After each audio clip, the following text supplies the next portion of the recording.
Hi class, I hope you're having a great day. Today we're going to talk about Chapter 9, Section 2, Challenges to the New Government. You can pause the video and copy the vocab just to go over that so you understand what we're talking about in this video lecture. So before we learned that George Washington faced many challenges during his presidency, and now we're going to learn that Washington established central authority at home and avoided war abroad. So the key question, how did two crises reveal the power of the national government? Remember how the Articles of Confederation, there were a lot of weaknesses, and the whole purpose of the Constitution was to build something new so we can deal with problems that we have in the nation as well as abroad. So the first crisis we have, competing claims to territory in the Trans-Appalachian West. So this is land between the Appalachian Mountains and the Mississippi River. The 1783 Treaty of Paris had tried to resolve these claims, but a few years later, Spain, Britain, United States, Native Americans all claimed parts of these lands. And the second crisis we're going to look at is the Whiskey Rebellion. Alexander Hamilton puts a tax on whiskey, and farmers are not happy about this. So we'll see how they respond. So looking at our first crisis, problem at home, competing claims to territory.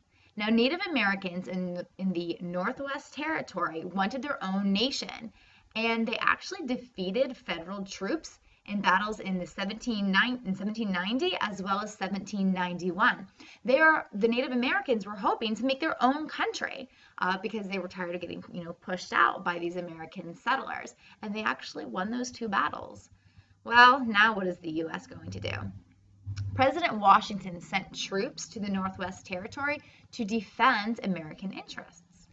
General Anthony, Mad Anthony was his nickname, Wayne, and his troops defeated the Native Americans at the Battle of Fallen Timbers in 1794. And it was called the Battle of Fallen Timbers because there was a lot of trees that were down from a storm. So the natives were upset that the British did not help them to fight the U.S. government, but Britain did not want to get into a war with the U.S., so they did not help the natives, and the natives ended up losing this time. So 12 Native American tribes signed the Treaty of Greenville in 1795. They surrendered much of the land in present-day Ohio and parts of Illinois, Michigan, and Indiana to U.S. government officials. So if you want to take a look at this map, you can see that the land that was ceded, surrendered by the Native Americans, that is now part of the United States. Okay, that's in the tan. Now, another problem that we had at home was the Whiskey Rebellion. In 1794, a group of farmers in western Pennsylvania led an uprising in protest of this whiskey tax. Farmers depended on distilling corn into whiskey since it was more profitable than the raw grain. It was used like money to trade for other goods, and it was easy to transport across the Appalachians. And the people who rebelled, they were like backwoods farmers from Pennsylvania all the way down to Georgia who relied on this, and now they have to pay all this money on the whiskey, and they didn't want to take it. So some rebels attacked and burned the home of a regional tax collector, while others threatened an armed attack on Pittsburgh. So if you were the president, how would you handle this? Hamilton encourages President Washington to have send the military there. So Washington sent troops to put down the rebellion and to show that the federal government would enforce the law along the western frontier. 13,000, it says 13 soldiers. 13,000 soldiers marched into western PA to put down the uprising. The rebels scattered, but federal troops caught a group of 20 accused leaders. 2 men were charged with treason, and they were scheduled to hang, but President Washington, seeing that they didn't have direct ties to the uprising and everything that happened, he actually pardoned them. So now we're going to look at problems abroad. Our key question, why did events in Europe create problems for America? So the first event we're going to look at is the French Revolution. There was a war in Europe. And the second event, disputes with Spain, the U.S. and Spain. So let's look at the French Revolution. There was war in Europe. In 1789, a financial crisis led the French to rebel against the government, called the French Revolution.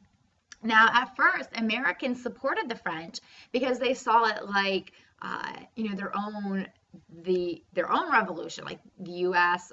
Revolting against Great Britain. They supported the French because they said, they are uprising against the monarchy there. But then it got very violent. The French actually beheaded the royalty there, and so then the U.S. They didn't know, there wasn't as much support as it for the French Revolution then. So, afraid for their own monarchies, other European countries joined the fight against the French revolutionaries. So, France responded by declaring war on Britain as well as Holland and Spain. Now, the British made it difficult for the U.S. to remain neutral. The U.S. did not want to get involved in another war. They just wanted to be neutral.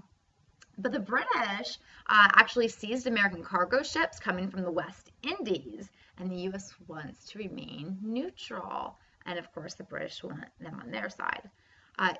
Thomas Jefferson personally supported the French and was highly criticized by the Federalists because of this. Jefferson was also tired of President Washington always following Hamilton's plans. And, as you know, Hamilton and Jefferson did not get along. So Jefferson actually, he decided to resign as Secretary of State. So how did the U.S. government handle this war in Europe? In what became known as Jay's Treaty, Chief Justice John Jay traveled to England in 1794 to persuade the British to pay damages for the U.S. vessels they had seized. The British also agreed to leave the Ohio Valley by 1796 to avoid future tension there. They got word about the Battle of Fallen Timbers, and they thought, we don't want to get in another war, so we'll say that we're not going to be in that area anymore. Some U.S. citizens were not pleased with Jay's Treaty since it failed to open up the profitable British Caribbean trade to Americans. It also allowed the British to continue their fur trade on the American side of the U.S.-Canadian border. So I thought, wait a second, get out of here. How many times do we have to go through this with you? And here's a picture of John Jay, responsible for Jay's Treaty. So the U.S. thought it was an okay treaty, but it was hard to get it, passed through because they didn't think the U.S. got enough out of it. But it did pass with Washington's backing. So our second issue we're looking at abroad are the disputes with Spain. Tensions arose on the frontier over the boundaries between Spanish lands and the United States. Spain controlled the port of New Orleans, which guards the mouth of the Mississippi River. So the solution, Pinckney's Treaty of 1795, set the northern boundary of Florida and the southern boundary of the United States at the 31st parallel. And you'll see in the next slide exactly where that is and how much land the U.S. gained. It gave Americans the right to travel freely on the Mississippi River and store goods at the port of New Orleans. So that was huge for economics, being able to use the Mississippi River. It's awesome. All right, so we have his picture here, Pinckney's Treaty, and you'll see in the darkened area that was area claimed by Spain, but then where you have the red line, that's where the new border. So if you look over all the way to the right, you'll see the Spanish territory, and you'll see all the land that the U.S. gained because of this treaty.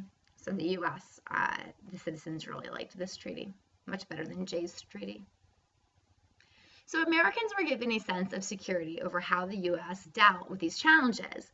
More Americans were moving west because they felt secure in this.